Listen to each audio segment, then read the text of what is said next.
Assalamualaikum warahmatullahi wabarakatuh. Perkenalkan, kami dari kelompok 10, kelas Ganjil B, mata kuliah Ilmu Teknologi Pangan. Di sini kami akan mempresentasikan mengenai freeze drying strawberries. Kelompok kami diketuai oleh Mawada Zahra dengan NIM 130081. Kemudian beranggotakan kelompok Sania Iza Al-Fadila dengan NIM 120019, Auliana Nasyera dengan NIM 130039, dan Nabila Ayu Fahreza dengan NIM 130059. Terdapat 3 sub pembahasan. Yang pertama mengenai jenis produk pangan. Di sini kami menggunakan stroberi. Yang kedua mengenai pengaruh teknik pengeringan terhadap kualitas stroberi. Dan yang ketiga mengenai pengaruh parameter pengeringan terhadap kualitas stroberi. Pembahasan pertama yaitu jenis produk pangan. Stroberi merupakan salah satu contoh buah non-klimaterik yang sangat mudah rusak. Buah non-klimaterik yaitu buah yang tidak bisa mengalami pematangan setelah proses panen. Stroberi juga tinggi akan komposisi vitamin dan aktivitas antioksidan.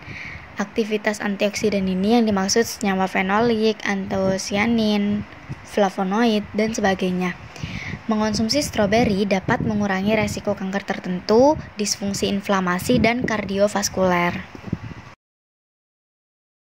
Kemudian, karena kita sudah membahas tentang stroberi, selanjutnya yaitu pengeringan. Pengeringan adalah salah satu metode yang paling banyak digunakan untuk pengawetan buah, di mana pengeringan ini berfungsi untuk menurunkan kadar AW atau aktivitas air dalam buah, sehingga dapat memperpanjang umur dan simpan buah. Dari segala jenis metode pengeringan, salah satunya yaitu pengeringan beku vakum. Menurut Genin, pengeringan beku vakum adalah metode terbaik untuk menghilangkan air dengan produk akhir yang berkualitas terbaik dibandingkan metode pengeringan makanan lainnya. Pengeringan beku didasarkan pada dehidrasi melalui sublimasi produk beku karena tidak adanya air cair dan suhu rendah yang diperlukan untuk proses tersebut. Sebagian besar kerusakan dan reaksi mikrobiologis dihentikan dan memberikan produk akhir berkualitas yang sangat baik. Keadaan padat air selama pengeringan beku melindungi struktur utama dan bentuk produk dengan pengurangan volume yang minimal.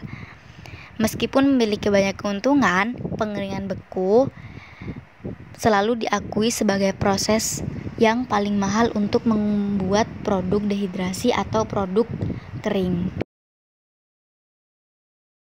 Selanjutnya, pembahasan yang kedua mengenai pengaruh teknik pengeringan terhadap kualitas stroberi. Yang pertama adalah kadar air. Laju penurunan kadar air bergantung pada ketebalan irisan stroberi dan juga waktu pengeringan stroberi. Waktu freeze drying sering disajikan secara proporsional dengan kuadrat ukuran atau ketebalan irisan karena proses tersebut sudah dijelaskan melalui teori perbedaan. Selain itu, juga terdapat efek penting pada suhu terhadap kadar air. Efek ini ditemukan lebih jelas lagi pada suatu penelitian karena suhu pelat pemanas akan meningkat dari 30 derajat Celcius menjadi 40 derajat Celcius. Namun, pada suhu yang lebih tinggi lagi, pengurangan kadar air karena suhu kurang memberikan efek yang penting. Hal ini dikarenakan adanya penurunan viskositas matriks dan juga penutupan pori-pori mikro akibat runtuhnya jaringan stroberi pada suhu mendekati 50 derajat Celcius. Selain dari ketebalan irisan ini, kadar air juga bergantung pada varietasnya, yaitu asal, tingkat kematangan, dan juga kandungan bahan kering, serta perbedaan rasio rehidrasi dapat dikaitkan dengan pembekuan awal. Ukuran dari kristal es diatur oleh langkah pembekuan, yaitu laju pembekuan dan juga suhu akhir, yang merupakan parameter utama yang akan mengatur tahap rehidrasi. Yang kedua adalah warna. Warna dipengaruhi oleh proses prapembekuan, pengaruh pH, dan juga konsentrasi pigmen. Pengaruh pH ini dapat dijelaskan bahwa konsentrasi H+ akan meningkat selama proses pembekuan dan dapat diubah hingga 3 pH unit. pH dari sistem padat kelembapannya tampaknya lebih rendah daripada dalam keadaan terhidrasi, karena pengenceran akan mengubah lingkungan kimia zat terlarut dan berpotensi pH. Di sisi lain, warna antosianin bervariasi sesuai dengan pH. Dalam larutan air yang asam, antosianin akan menjadi campuran dari 4 struktur di kesetimbangan, yaitu kation flavilium yang berwarna merah, basa quinoidal berwarna biru, karbinol pseudobase tidak berwarna, dan kalkon tidak berwarna atau kuning muda. Oleh karena itu, penurunan konsentrasi H+ selama freeze drying dapat mengubah kesetimbangan dari antosianin dalam memproduksi kation flavilium, yang dapat meningkatkan intensitas warna merah. Yang ketiga, tekstur dan volume. Tekstur dari stroberi yang diberi perlakuan freeze drying akan lebih mudah runtuh. Runtuhnya struktur makroskopis akan menyebabkan perubahan yang paling merugikan selama dehidrasi, menurunkan kualitas dehidrasi secara nyata pada produk pangan. Struktur yang mudah runtuh pada produk menunjukkan penurunan yang besar dalam volume, warna, dan juga perubahan penampilan pada produk. Tekstur dan volume juga dipengaruhi karena adanya efek viskositas. Apabila viskositas menurun ke tingkat yang memfasilitasi deformasi, matriks bisa mengalir dan akhirnya menutup pori-pori, sehingga penyusutan volumetrik dan hilangnya struktur berlebihan sangat mungkin dapat terjadi. Penentuan profil suhu pengeringan beku yang optimal untuk stroberi akan meminimalkan degradasi tekstur. Tekstur produk akan lebih terjaga pada tingkat pembekuan yang tinggi.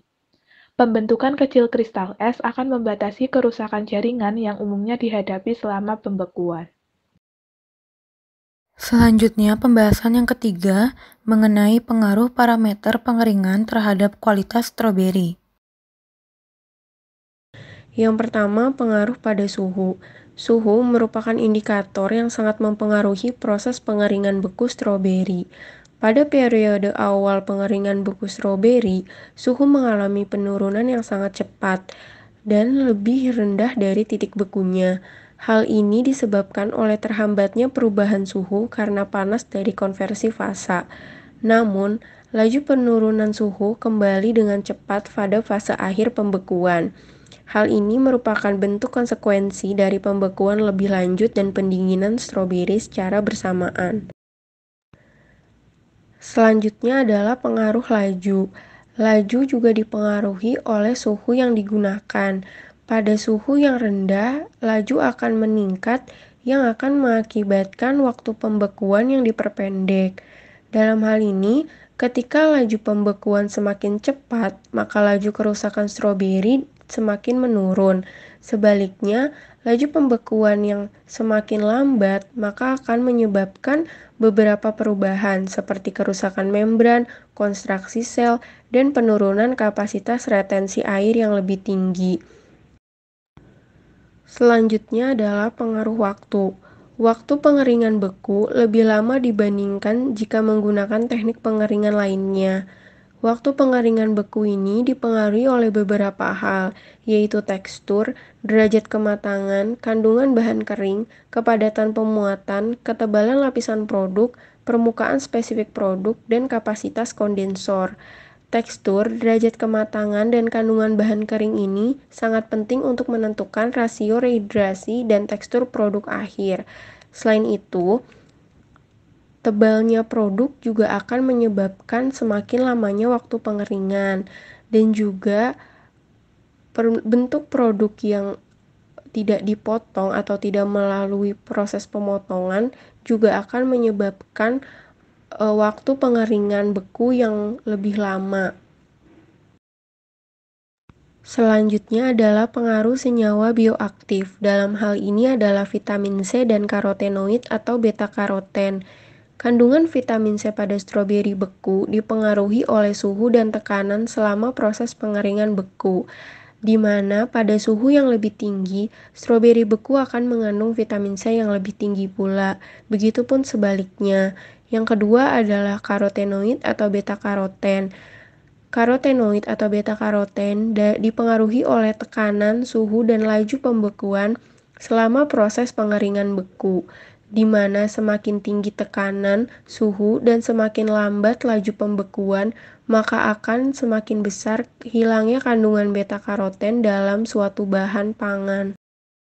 Selanjutnya adalah aktivitas antioksidan. Jumlah zat antioksidan dalam buah atau sayur dapat bertambah atau berkurang sebagai akibat dari perlakuan panas dan proses teknologi lain yang dilakukan. Pada pengeringan beku stroberi, nilai aktivitas antioksidan lebih tinggi ditunjukkan pada stroberi dengan laju pembekuan yang cepat. Hal ini dikarenakan oleh jaringan stroberi yang terlindungi dengan baik dan jumlah senyawa fenoliknya yang lebih tinggi. Sedangkan penurunan aktivitas antioksidan dipengaruhi oleh waktu penyimpanan. Semakin lama waktu penyimpanan, maka akan terjadi penurunan aktivitas antioksidan pada stroberi beku. Selain itu, penurunan aktivitas juga disebabkan oleh kandungan antosianin dan asam askorbat. Selanjutnya adalah pengaruh aktivitas mikrobiologi. Setiap buah memiliki jumlah dan komposisi mikroorganisme yang dapat berubah bergantung pada proses dan kondisinya yang berbeda. Proses pembekuan tidak sepenuhnya menghancurkan mikroorganisme. Hal ini karena banyaknya mikroorganisme yang sangat resisten terhadap efek dari pembekuan. Proses pembekuan pada tingkat pembekuan yang berbeda akan menghasilkan sedikit perbedaan dalam jumlah kapang dan kamir. Penurunan suhu juga akan mempengaruhi integritas sel kapang dan kamir secara negatif dan dapat menurunkan jumlah koloni dari mikroorganisme. Kesimpulan dari materi yang telah kami sampaikan yaitu stroberi adalah buah non-klimaterik yang sangat mudah rusak. Proses pengeringan menjadi salah satu proses untuk mengawetkan buah. Pengeringan beku vakum adalah metode terbaik untuk menghilangkan air dengan produk akhir yang memiliki kualitas terbaik, karena pengeringan beku didasarkan pada dehidrasi melalui sublimasi produk beku. Pada proses pengeringan terdapat karakteristik dan kandungan dari stroberi yang mengalami perubahan, meliputi penurunan kadar air, teksturnya yang berubah, penurunan volume, perubahan warna, bioaktif, dan kandungan antioksidan. Sekian dari kelompok kami, kurang lebihnya mohon maaf. Terima kasih. Wassalamualaikum warahmatullahi wabarakatuh.